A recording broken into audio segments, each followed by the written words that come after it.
Il s'agit de la pierre de Rosette.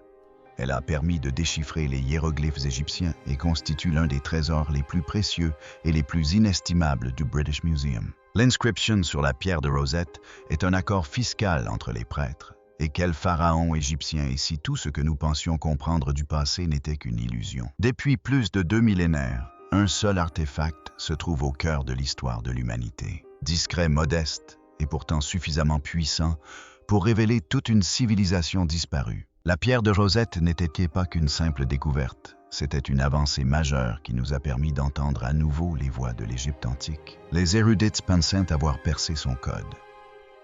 Ils nous disaient que le mystère était résolu, qu'il ne s'agissait rien de plus qu'un décret royal promulgué sous le roi Ptolémée, soigneusement traduit et parfaitement compris. Affaire classée. Mais aujourd'hui, cette certitude commence à s'effriter, car en 2026, un événement sans précédent s'est produit. Des scientifiques ont intégré l'intégralité de l'inscription dans des systèmes d'IA avancés, des machines conçues pour détecter des schémas imperceptibles à l'esprit humain. Il ne s'agissait pas seulement de mots, mais aussi de structures cachées, d'anomalies répétées et de couches linguistiques plus profondes enfouies sous la surface. Et ce que l'IA a découvert était inattendu, des incohérences subtiles, d'étranges répétitions des formulations codées qui ne correspondent pas à un simple décret politique. Certains chercheurs pensent désormais que la pierre pourrait receler un second message, un message qui n'était pas destiné à être facilement compris, voire à être découvert tout court, avant d'aller plus loin. N'oubliez pas de liker et de vous abonner, car la suite pourrait bien changer notre vision de l'histoire. Lorsque la pierre de Rosette fut cataloguée pour la première fois après avoir été extraite de la ville égyptienne de Rosette et remise plus tard aux troupes britanniques en 1801, elle fut simplement décrite comme une pierre noire portant 3 inscriptions. Cette seule description allait conduire à un long malentendu quant à sa véritable nature. Et comme nous le verrons, cette pierre semble être source de malentendus partout où elle est apparue. Une fois l'arrivée à Londres, on a souhaité que les inscriptions anciennes soient plus visibles. On frotta de la craie blanche sur les lettres gravées pour faire ressortir les inscriptions. Puis, pour protéger la surface des contacts incessants des visiteurs curieux, on l'induisit d'une couche de cire de carnauba. Cette couche intensifia considérablement la couleur, donnant à la pierre une apparence presque entièrement noire. De ces faits, on a longtemps cru à tort qu'elle était faite de basalte noir. Des siècles plus tard, lors du nettoyage de la pierre, en 1999, tous ces ajouts anciens ont finalement été retirés. Et ce qui a été révélé a surpris tout le monde. La teinte grise foncée de la roche réapparut accompagnée de l'éclat naturel de sa surface cristalline. Une fine mais saisissante veine rose traversant le coin supérieur gauche devint également visible pour la première fois. Des géologues l'ont comparé à des échantillons de roches provenant d'Égypte et ont constaté qu'il correspondait étroitement à la granodiorité d'une petite carrière de Gebel Tingar sur la rive ouest du Nil, près d'Éléphantine dans la région d'Assouan. La veine rose était une caractéristique connue de la granodiorité de cette région, ne laissant que peu de doute quant à sa véritable origine.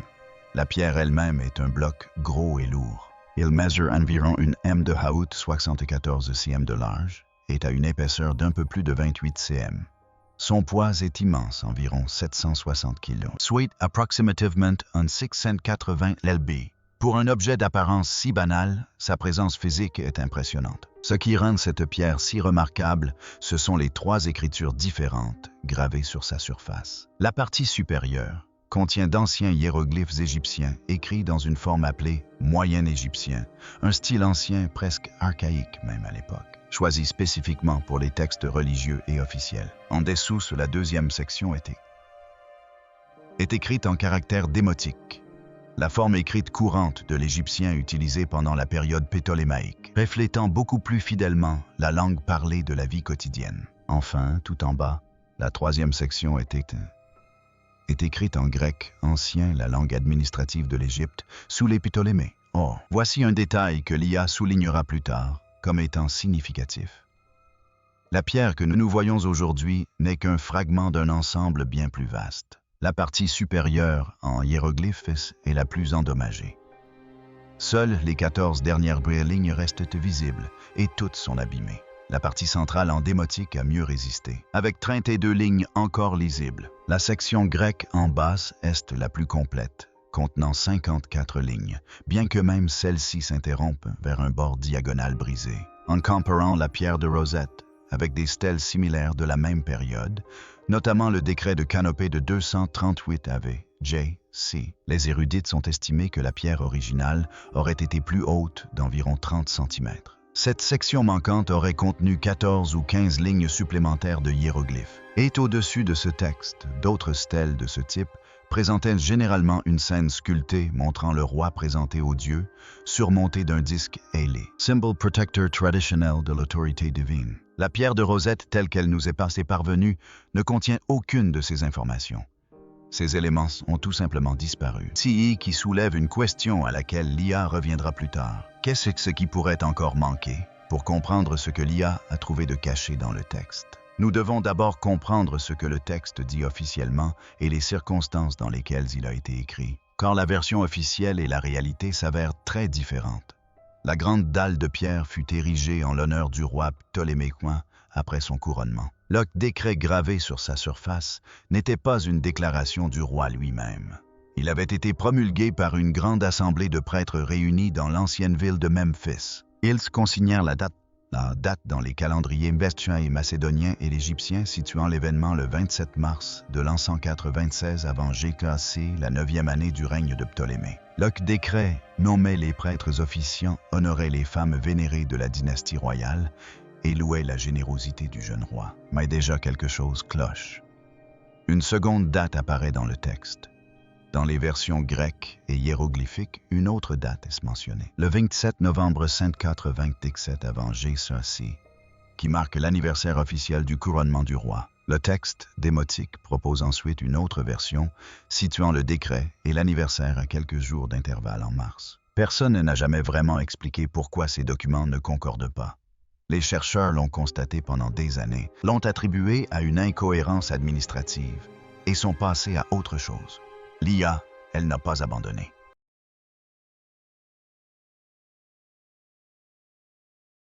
Mais avant d'en arriver, là il nous faut comprendre pourquoi ce décret a été rédigé, car la situation politique qui l'entourait était absolument désespérée. Ptolémée vit Épiphane, fils de Ptolémée IV.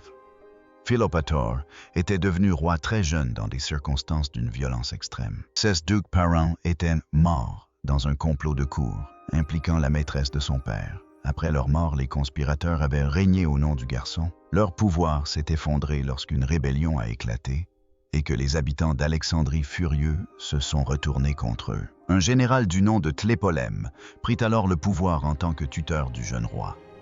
Mais il fut lui aussi finalement destitué et remplacé par Aristomène d'Alysia, le principal ministre en fonction au moment où le décret fut rédigé.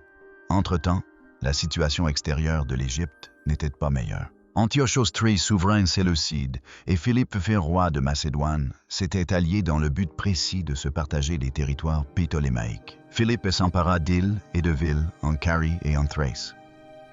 Antiochos porta un coup décisif à la bataille de Panium en 198 AV. Jaïsasi conquérant la Syrie, y compris la Judée. Et dans le sud, une puissante révolte locale qui avait débuté sous le règne précédent se poursuivait encore. Des chefs rebelles, Horwennefer puis Anquennefer résistèrent fermement à la couronne pendant des années, contrôlant de vastes régions de Haute-Égypte.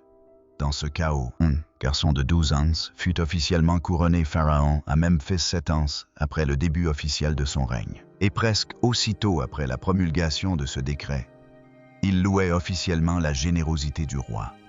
Il avait fait don d'argent et de céréales au temple. Il avait géré une crue exceptionnellement importante du Nil lors de sa 8e année de règne, en ordonnant la construction de barrages pour retenir les eaux excédentaires, protégeant ainsi les récoltes des agriculteurs. En échange, les prêtres promirent fidélité, acceptant de l'honorer au même titre que les dieux, de célébrer son anniversaire et son couronnement chaque année, et d'afficher le texte de ce décret dans chaque temple d'Égypte, écrit dans les 3 Écritures.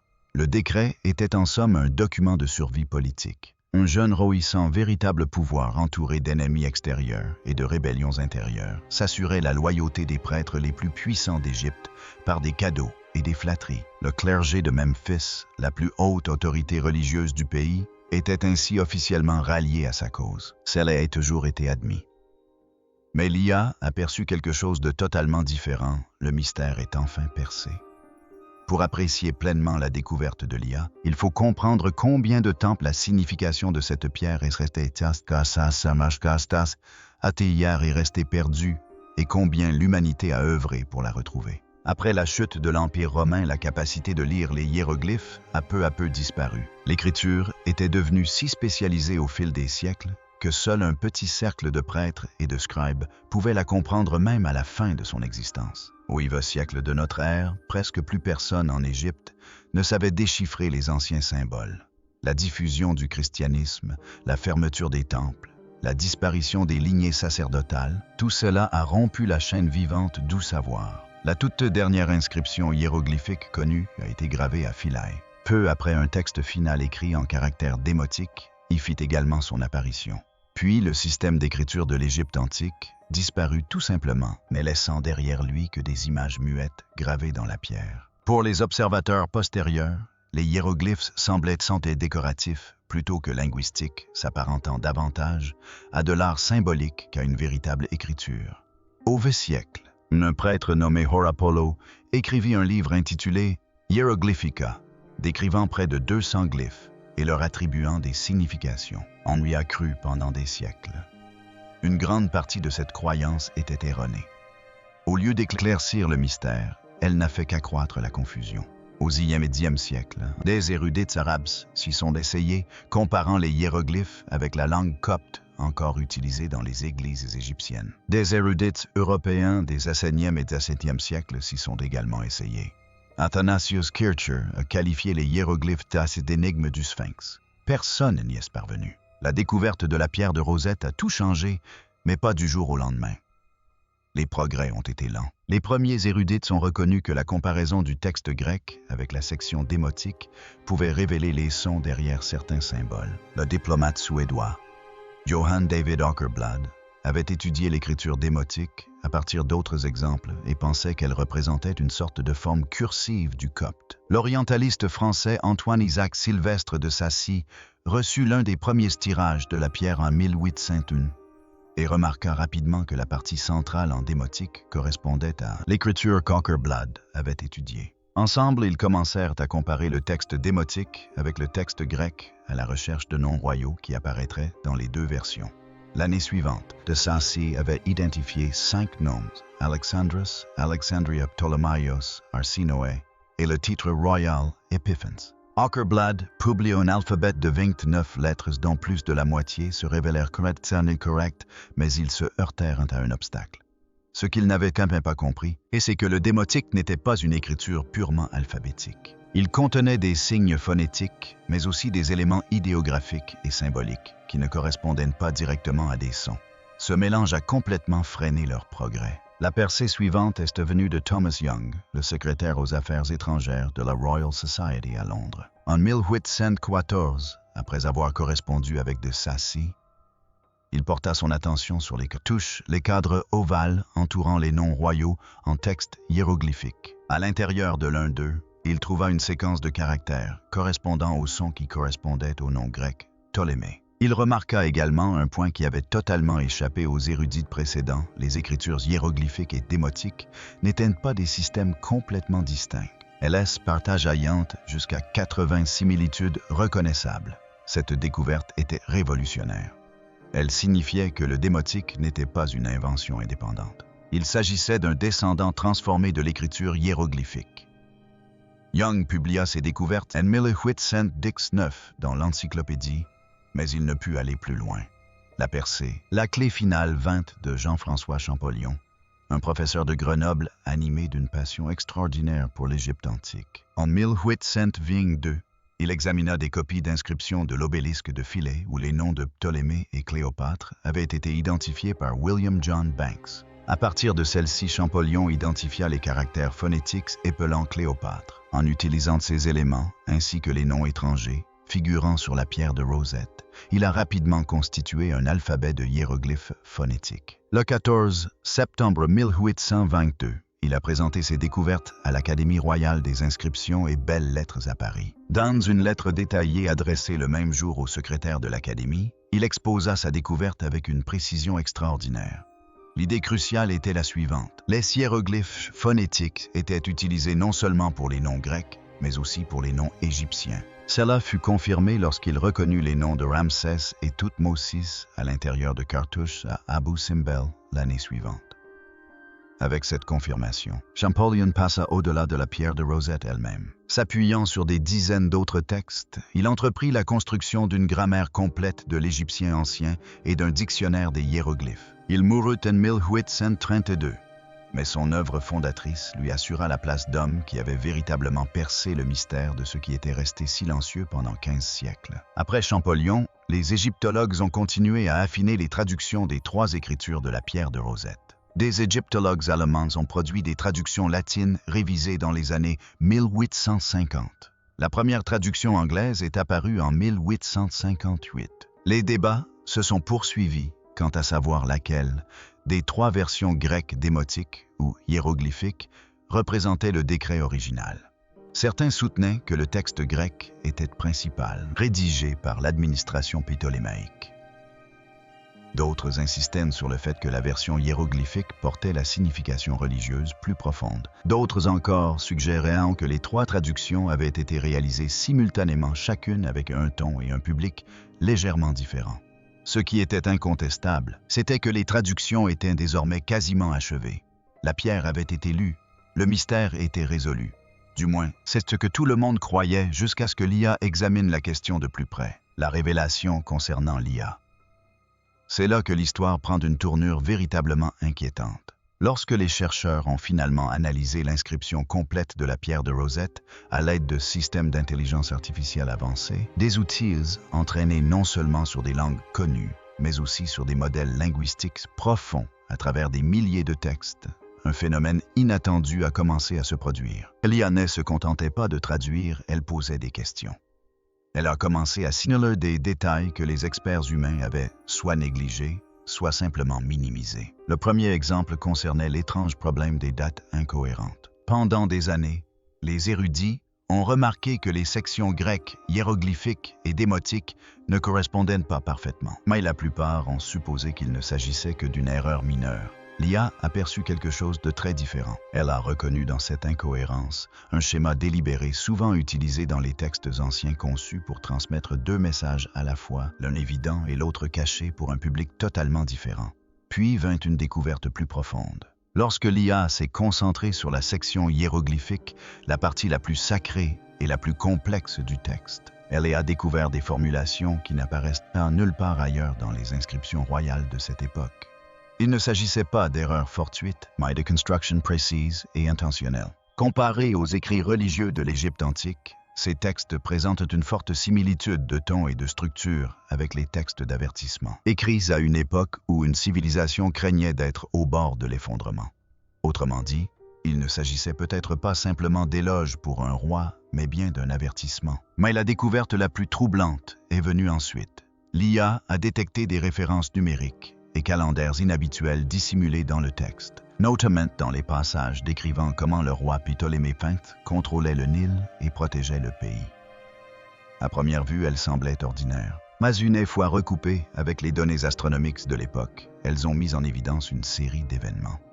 Catastrophes naturelles, instabilité politique, voire signes célestes, que les prêtres ont peut-être suivi de très près, non pas symboliquement, mais littéralement. En 596 avant JTC, les prêtres qui ont créé cette inscription vivaient dans le chaos. L'Égypte était instable. Des rébellions éclataient. Les puissances étrangères se rapprochaient. Le monde qu'ils croyaient, qui croyaient régi par les lois de la divinité, s'effondrait sous leurs yeux. Et il ne s'agissait pas de gens ordinaires. Il s'agissait des individus les plus instruits et les plus spirituellement éveillés de leur époque. Au lieu de se contenter de promulguer un décret royal, ils ont peut-être agi de manière bien plus délibérée. Ils ont codé un message qu'ils ne pouvaient révéler ouvertement, mais qu'ils ne pouvaient en se permettre de perdre. La question de savoir si ce message concernait la chute finale de l'Égypte face à Rome ou quelque chose de bien plus important, quelque chose dont ils pensaient qu'il aurait des répercussions bien au-delà de leur époque, fait encore débat. Mais une chose est de plus en plus claire. Pendant plus de 2 siècles, les érudits n'ont fait qu'effleurer le sujet. Ils ont trouvé la clé et ouvert la porte. Mais selon l'IA, il se pourrait qu'un secret soit caché derrière. Une autre couche soigneusement déposée là par les prêtres eux-mêmes. Une chambre cachée de sens, attendant le moment propice pour être découverte. Et pendant 200 ans, personne ne l'a vue, jusqu'à présent. Il a fallu une machine pour remarquer ce que les humains ne pouvaient pas voir. Nous avons toujours considéré la pierre de Rosette comme un outil, une découverte fortuite, qui nous a permis de déchiffrer une langue perdue. Mais peut-être n'était-ce pas qu'un simple outil. Peut-être était-ce un message soigneusement élaboré, profondément intentionnel, d'une civilisation consciente de ses difficultés et désireuse de laisser un héritage aux générations futures. La véritable signification de ce message, qu'il s'agisse d'un avertissement, d'une prophétie ou de quelque chose que nous ne comprenons pas encore pleinement, restait un mystère qui commence à peine à se dévoiler. L'IA nous a peut-être indiqué la porte, mais la franchir exigera toujours du temps, de la patience et de la curiosité humaine. Car en réalité, la pierre de Rosette n'a jamais été qu'une simple clé. C'était une lettre. Et peut-être commençons-nous seulement à apprendre à la déchiffrer. Si cela vous a passionné, n'hésitez pas à aimer et à vous abonner. Car plus on approfondit le sujet, plus que la devient claire. L'histoire recèle encore des secrets que nous n'avons même pas commencé à percer.